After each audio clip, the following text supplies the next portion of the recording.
If you missed the last episode of Catalyst, go back and listen. If you're caught up, here's where we left off. So in 1965, you were in the same grade as Danon Lewis. Yes, I just remember being totally shocked because things like that didn't happen in Marble Falls.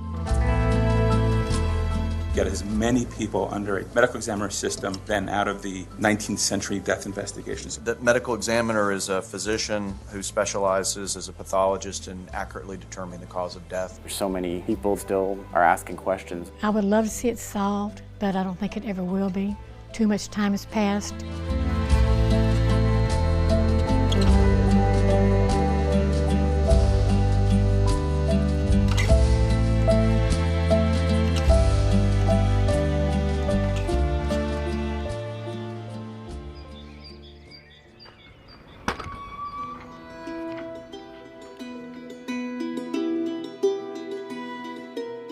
A few days after Danon Lewis's funeral, her mother placed a thank you note in the local paper. She wrote, "My sincere thanks goes out to those who helped in the search for our loved one that first night, for the many who came with words of comfort in our most trying hour."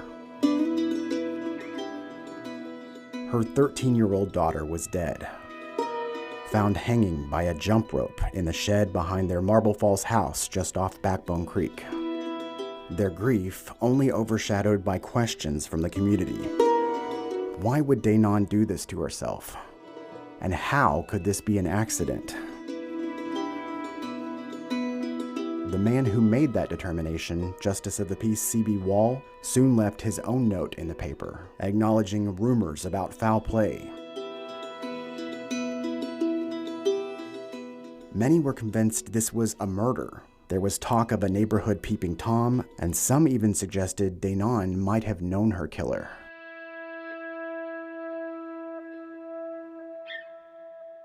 In his public notice, Wall wrote, "Those people putting out these rumors should come forward with what they know or upon what grounds they base their thought." Wall's role in the investigation was within the scope of his duties as a Justice of the Peace, a position of power that dates back 200 years in Texas.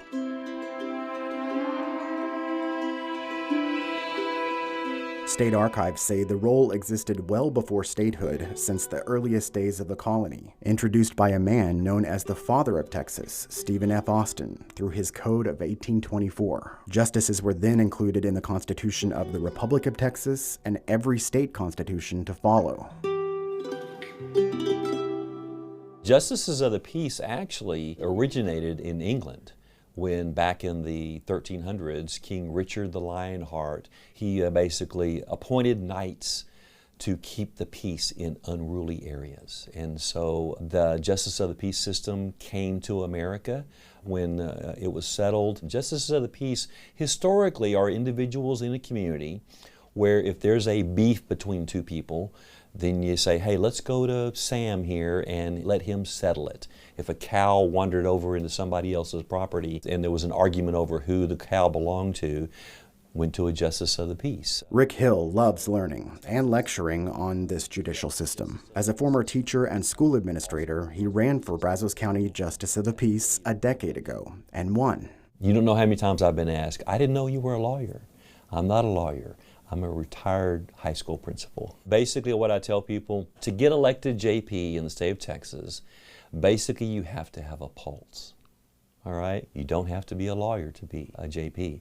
Basically you have to be 18 years of age, you have to live in the county for 12 months, in the precinct that you're going to serve for 6 months, not be a convicted felon, all right, and be mentally competent.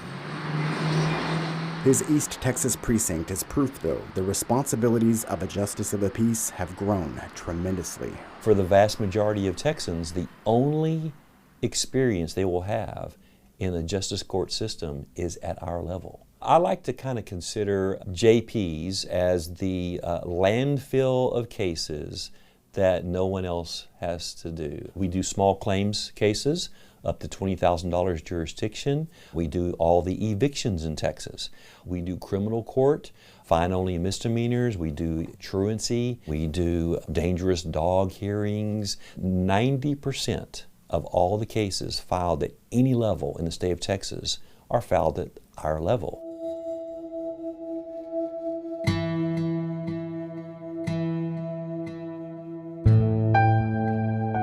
There are about 900 justices of the peace throughout Texas and its 254 counties. Normally, a regular county, sometimes they're divided into 4 precincts, 8 precincts, 6 precincts. And depending upon the size of the county, there are some rural counties that have 1 JP, and that's it for the entire county. But those are some of the West Texas sparsely populated counties. There are no term limits for justices of the peace. Hill says as long as you can keep getting elected, you can stay in office. Recently, there was a Francis Truchard. He got elected JP when he was like 17 years old, and he just passed away recently, and he'd been in office for like 60 years as a JP. The man Hill described, Francis Truchard, died in 2023 at the age of 81. Indeed, serving as Justice of the Peace in Colorado County for nearly 6 decades. At the time, he was the state's longest current-serving justice, but during his tenure, the expectations surrounding the role evolved a lot. The Court of Criminal Appeals, they grant money to the Justices of the Peace and Constables Association of Texas. With that grant, our state organization funds what's called the Texas Justice Court Training Center. It's out of Texas State in San Marcos, and they are the entity that provides the training for judges for the state of Texas. For most of his own time in office, Judge Hill has been on the faculty of the training center, using his teaching skills to bring other justices up to date with the latest techniques.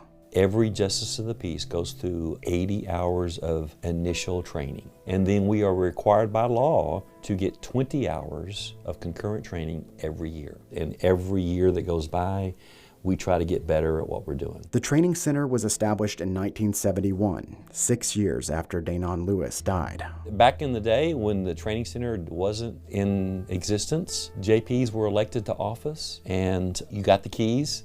And it was like, good luck, here you go. From 1965 to today is like the dark ages to the modern world. The biggest difference might be the part of the job that deals with death. In Texas counties without a medical examiner, that obligation falls to the Justice of the Peace. When an unattended death happens, then a Justice of the Peace is called to go and perform what's called an inquest. An inquest is an investigation into the death. They determine the cause and manner of death and certify the death certificate. Once I show up, I'm kind of the person in charge of that scene. Many states primarily use elected or appointed officials called coroners who have some training to investigate and certify deaths. Some primarily use medical examiners, doctors who've studied forensic pathology to conduct autopsies for that purpose. And a handful of states primarily use other elected officials to act as coroners, including Texas, but it's the only one to specifically utilize justices of the peace.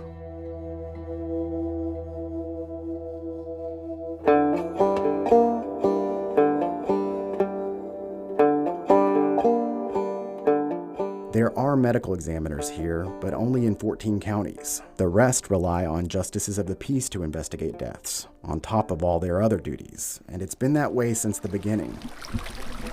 One newspaper detailed an inquest on the body of a white man found floating in the Red River in 1847. He was a lawyer who'd been arrested for murder, then escaped custody into the water, still wearing the shackles and chains around his wrists. Another paper in 1878 described a machinery yard explosion in Galveston and the inquest on the body of the poor unfortunate who, without an instant's warning, was reduced to a mutilated and ghastly corpse.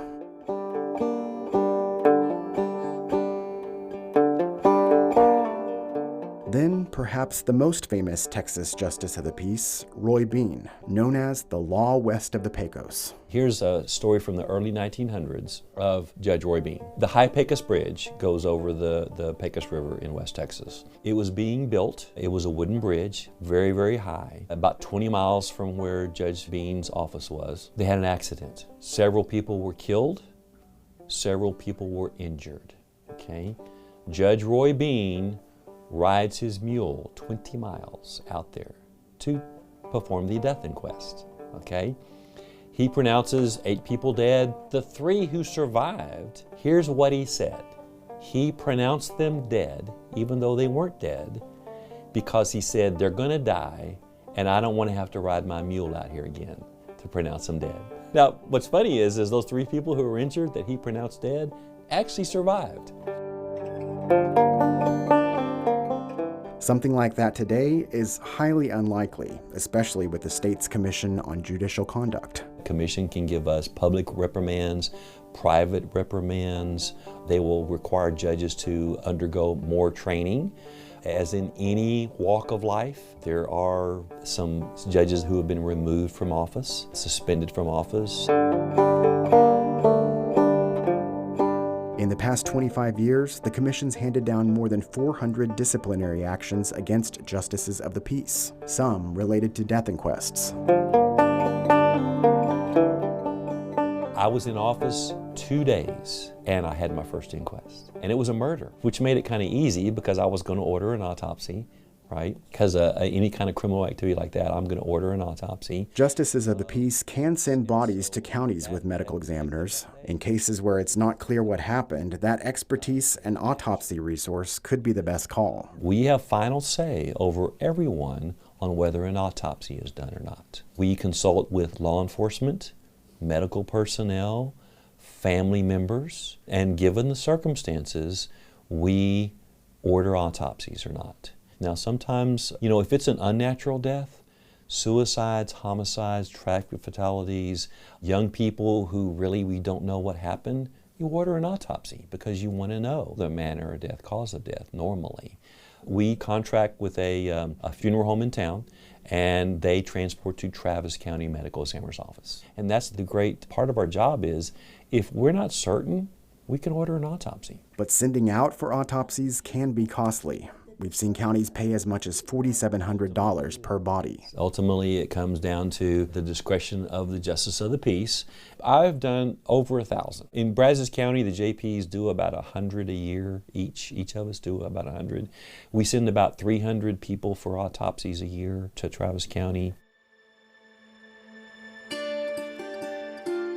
I think we could always get better at our job. But that being said, I think we're well qualified and well trained to begin with. Almost every training has some sort of death investigation piece. What we teach judges is, given the circumstances, are you comfortable enough coming up with a manner of death, cause of death? Often, the answer is yes, so they don't order an autopsy. Take Burnett County, where Danon Lewis died. In the past 5 years, justices of the peace there have investigated nearly 800 deaths, deciding to send just under half elsewhere for autopsies. Have you ever felt like maybe I didn't make the right decision? I think it's a rarity, but all of us at some time probably don't think, well, should I have done this or something to that nature. I really, for myself, I err more on the caution of if I'm not comfortable, I'm going to send them for an autopsy.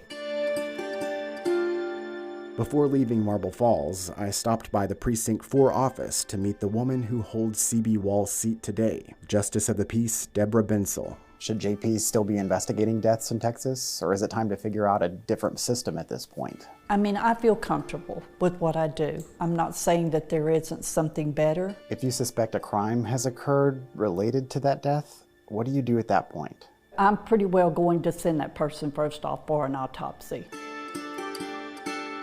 A Texas Justice of the Peace isn't required to have medical training to take office.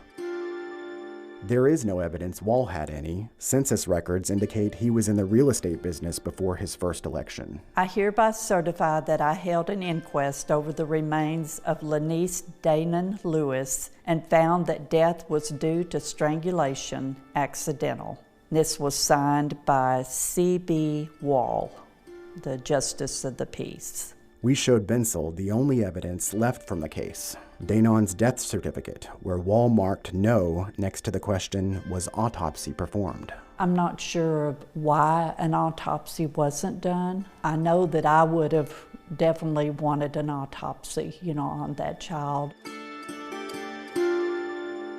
There is no record of why Wall made the decision to forego an autopsy. He could have asked a local doctor to perform one or even sent her body to San Antonio in Bexar County, which had the closest and the state's first medical examiner office 100 miles away back then.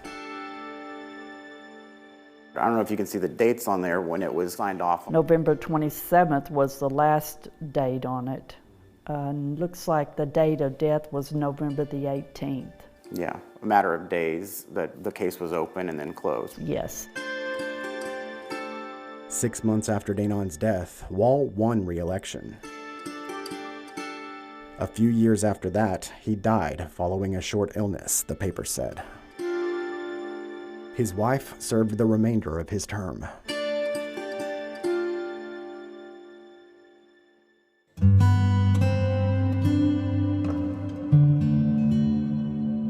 During our investigation, Judge Bensel agreed to review our findings and research the process to reclassify Danon's death from accident to undetermined. In November 2024, that death certificate update was underway. Yeah, it's very hard. And like I say, with anybody, but especially a child. And I certainly understand maybe still having questions. I don't know the answer to what actually happened, what really took place, but I can certainly understand. It's hard. I think that's something that all JPs have or should have, and that's compassion. While any chance of solving this case might be lost, Danon's cousin, Darlene Ostermeyer, and classmate, Ronnie Lewis, saw the judge's change as a way to ensure her dignity would not be forgotten. I think it would serve her much better. Just reclassifying it, whatever classification that didn't make it appear that girl killed herself, even accidentally. It just didn't happen that way. I only wish that this had been done maybe 30 or 40 years ago when some of the people were still living, and maybe we could have gotten some different and better answers, and maybe we could have found the truth. We'll keep you updated on any developments and any potential legislation next year at the state capitol. One issue we're working to share with lawmakers is the trouble tracking death inquests performed by justices of the peace. Have all members voted? With no central, statewide system the public can access, it's nearly impossible. You have to file individual requests, which can be a long and costly process. And I move passage. We dive into the challenges our team faced in a special analysis episode of this podcast coming up. Yeah, it is difficult because each state has sort of grown its own system over the decades to meet the needs of its own budget and geography. This is something that we worked on for months, trying to figure out which lawmaker was going to tackle this issue. And at first, it was not easy to get a sit-down interview with them. Any actual information related to the circumstances of the death after 1999 are sealed because of Texas law. To learn more about this case, watch our docuseries and explore our digital investigation online now at kxan.com/Backbone Creek. Catalyst is reported and produced by me, Josh Hinkle, along with David Barrere, Arzo Dost, Eric Henriksen, and Dalton Huey. Our editor is Richie Bose. Digital support comes from Robert Sims and Kate Winkle.